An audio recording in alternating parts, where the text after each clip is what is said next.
다 찾으신 줄 알고 함께 교독하겠습니다.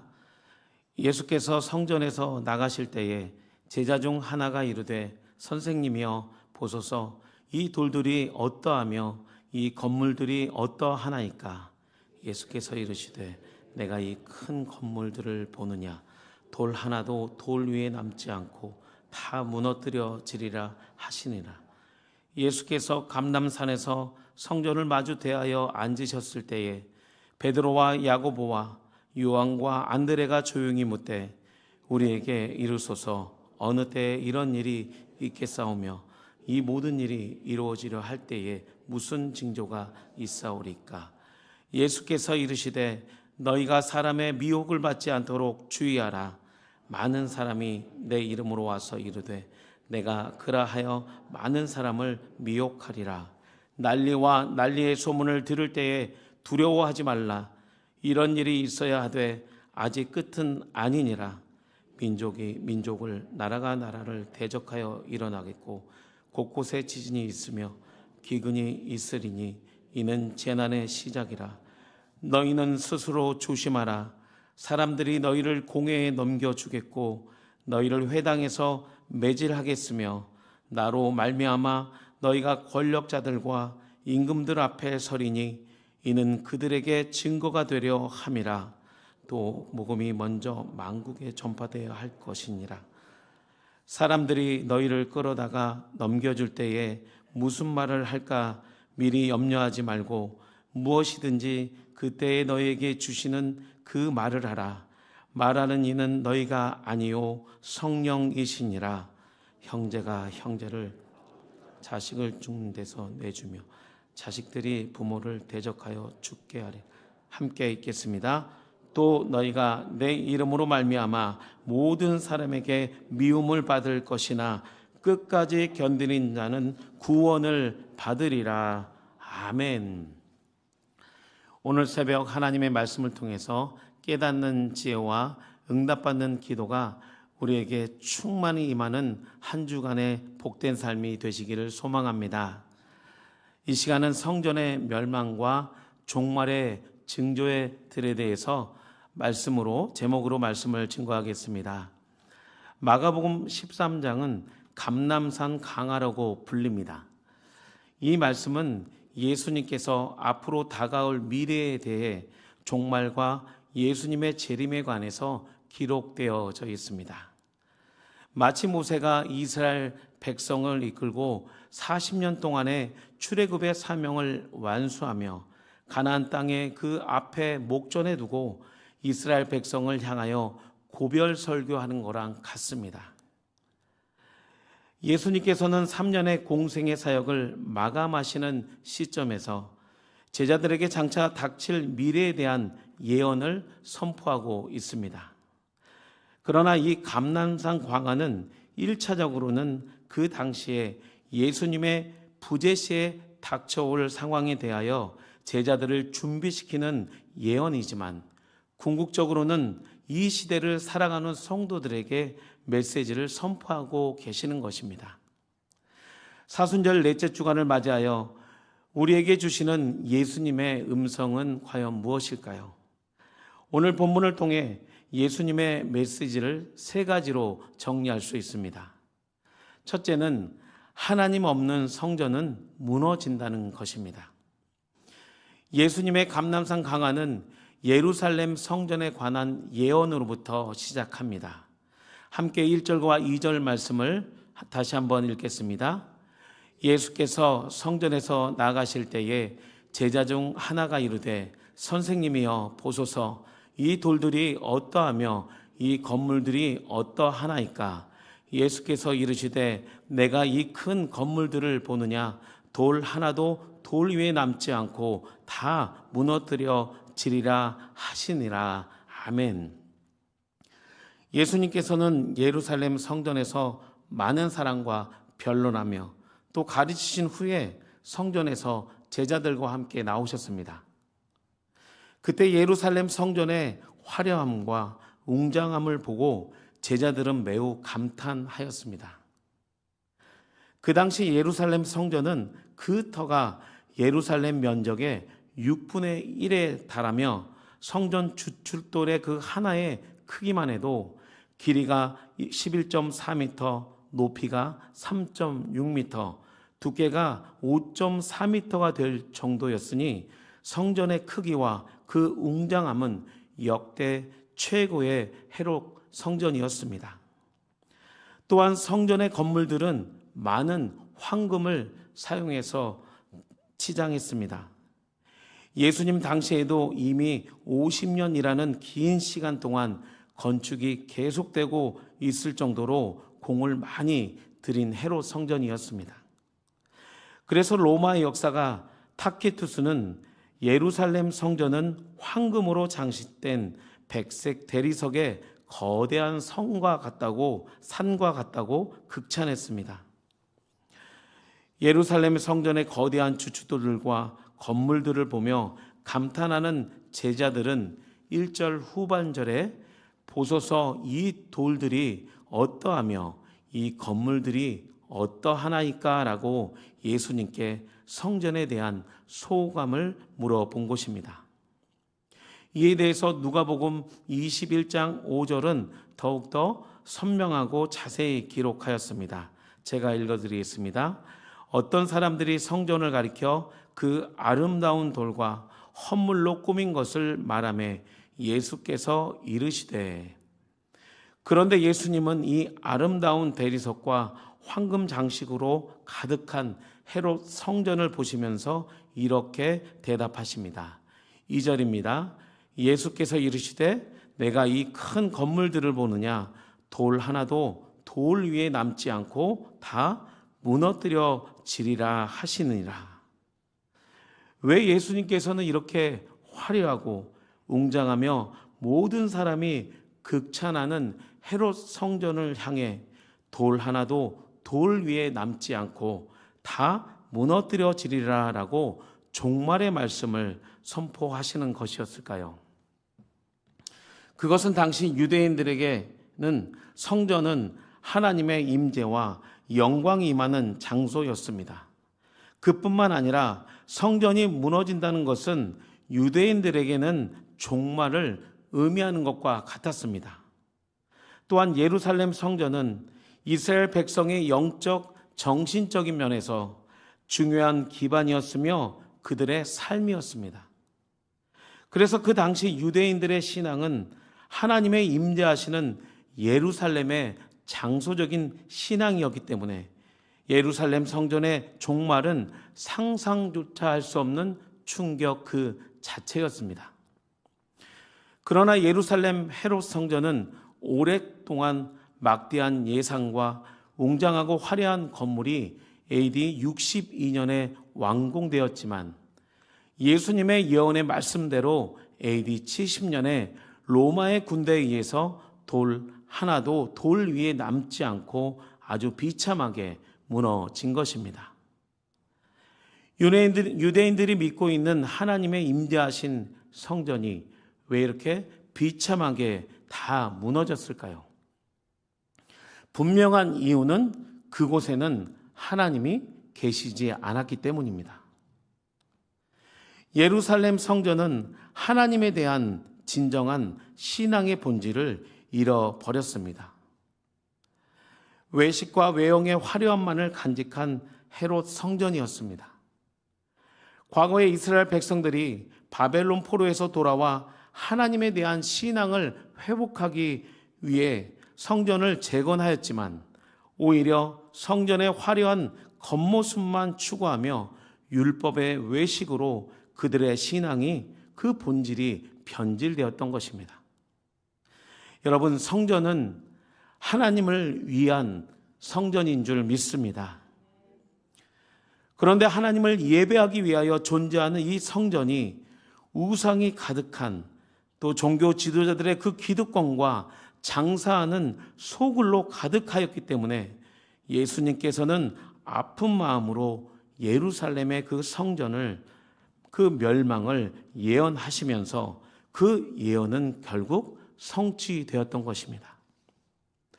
오늘 본문 말씀은 한국 교회 가운데 아주 중요한 영적인 메시지를 주고 있습니다. 성전은 하나님께서 임재하실 때에 성전의 정체성을 갖게 되는 것입니다. 아무리 크고 화려한 교회 건물이 있고 또 수많은 사람들이 모이는 장소일지라도 그곳에 예수 그리스도의 십자가의 복음이 선포되지 않으면 우리의 신앙의 본질은 변질되고 무너질 수밖에 없음을 우리에게 다시 한번 분명히 보여주는 말씀인 것입니다. 이 말씀은 사순절 넷째 주를 맞이하는 우리 성도에게도 매우 중요한 메시지입니다.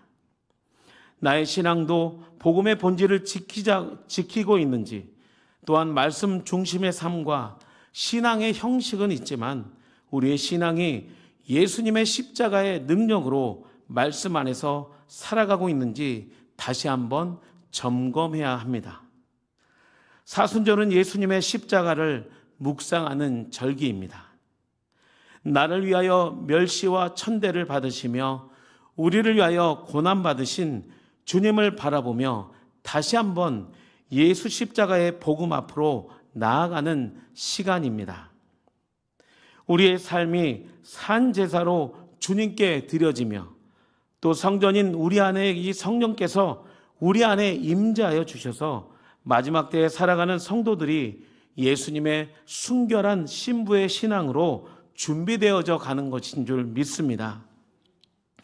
본문을 통해 오늘 예수님께서 우리에게 주시는 음성 두 번째는 마지막 때의 징조들을 우리에게 말씀하십니다. 어떤 징조가 있습니까? 6절부터 8절까지 함께 읽겠습니다. 많은 사람들이 내 이름으로 와서 이르되 내가 그라하여 많은 사람을 미혹하리라. 난리와 난리의 소문을 들을 때에 두려워하지 말라. 이런 일이 있어야 하되 아직 끝은 아니니라.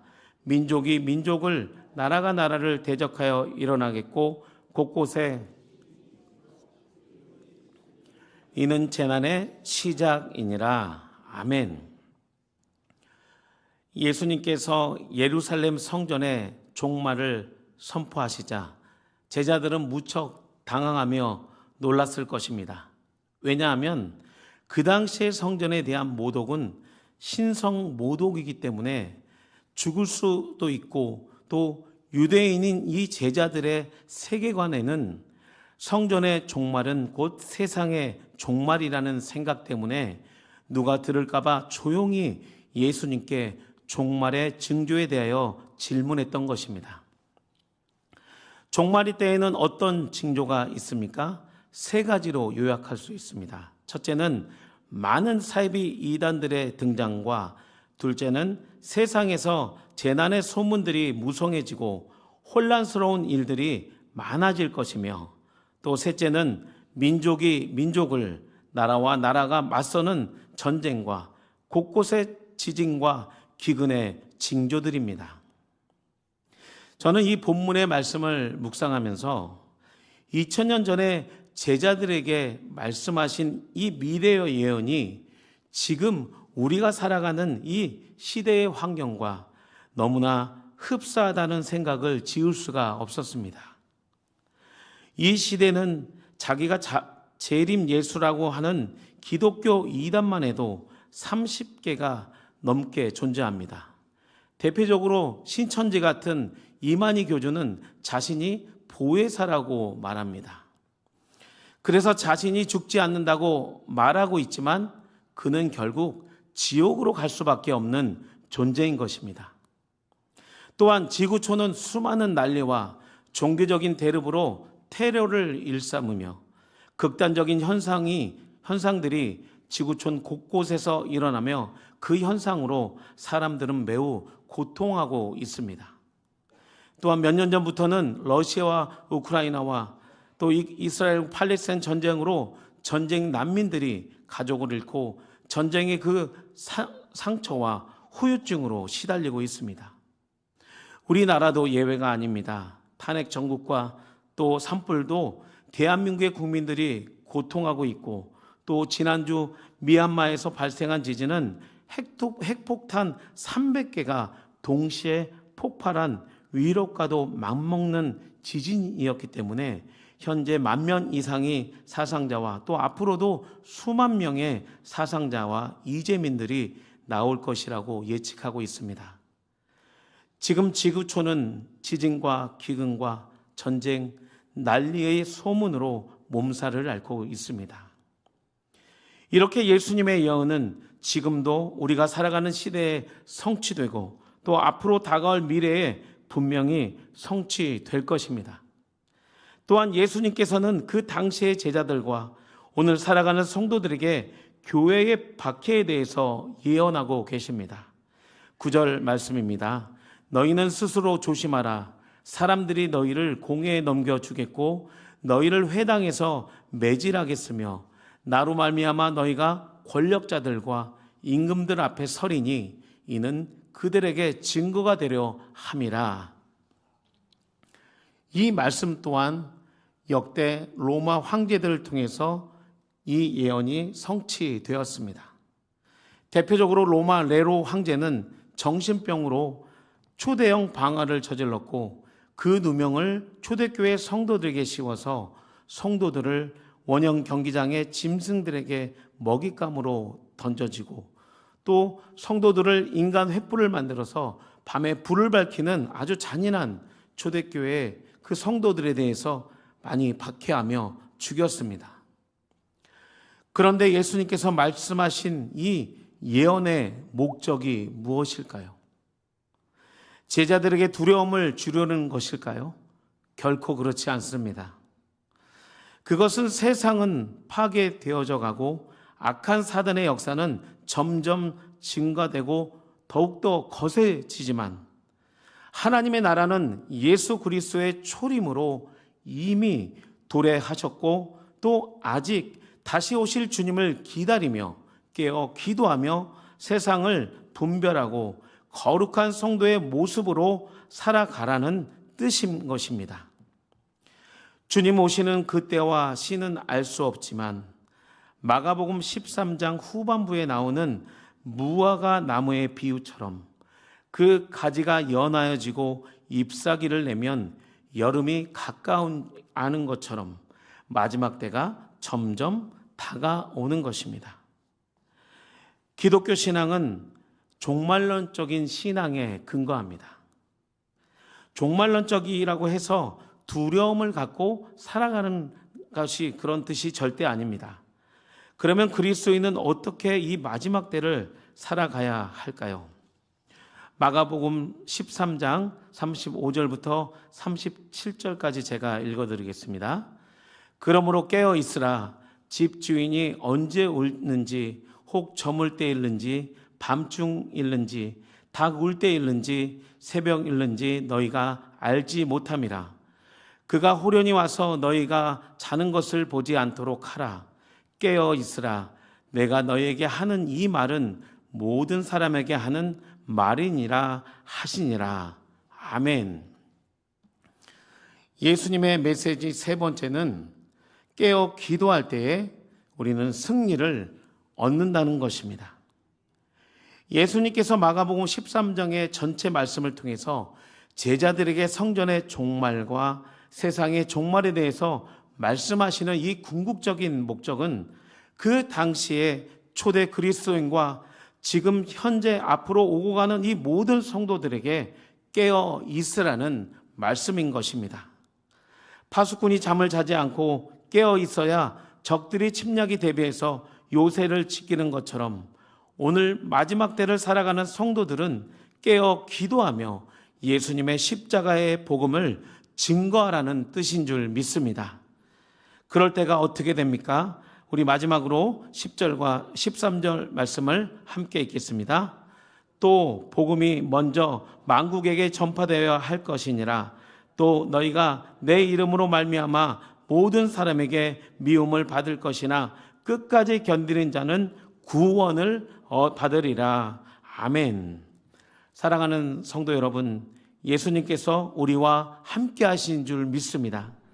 아무리 세상의 지진과 기근, 전쟁과 난리의 소문이 무성해도 우리는 오직 예수 그리스도의 십자가의 신앙으로 주님과 함께 동행하며 깨어 기도할 때에 우리의 가정과 교회와 이 나라와 열방 가운데 예수 복음이 전파될 줄 믿습니다.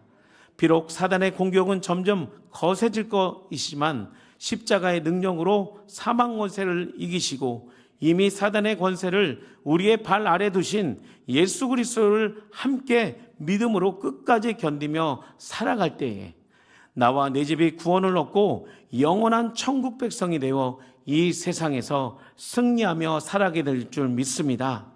사순절의 넷째 주간을 보내는 수유동교회 모든 성도들이 깨어 기도하며 주님과 함께 승리하시는 사순절의 복된 기간이 되시기를 주님의 이름으로 축복드립니다. 함께 기도하겠습니다. 하나님 감사합니다. 사순절